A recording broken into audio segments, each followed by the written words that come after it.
अरे ये तो अदालत जाने के बाद पता चली कि का बदला ले। तो सुन ना यार, अरे मैं छोट कंदारी ला पी लेते थे हां तिकमान झगड़ा लगा था सब तिकमान ते हम उमर शर्मा गुस्सा आई चिकरी था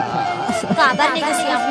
डीजे राजा पूरी चढ़ती जवानी ला बिगाड़ दे दुराने मैं बदला ले हूं अदालत पूरी जवानी ला बिगाड़ दे दुराने मैं बदला ले हूं अदालत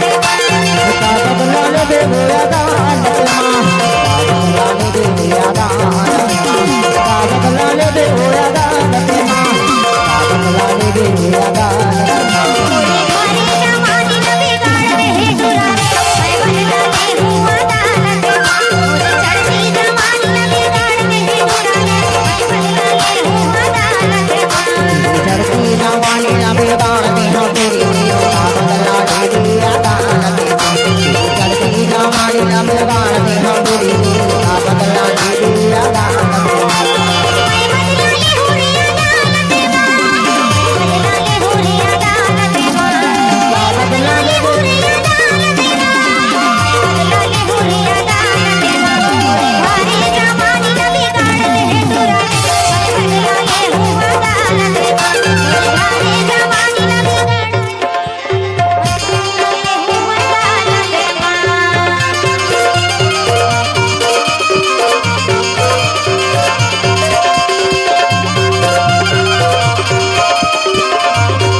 का बदला ले दे अदालत मां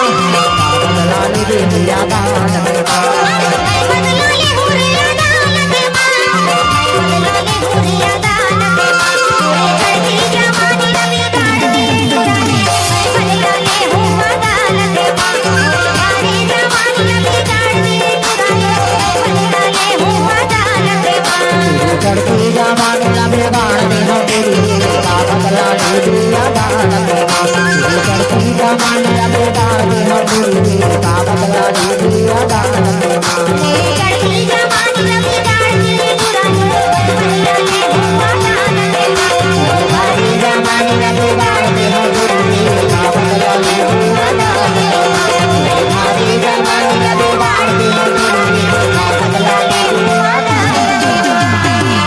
राजा राजा आपका हार्दिक स्वागत करता है।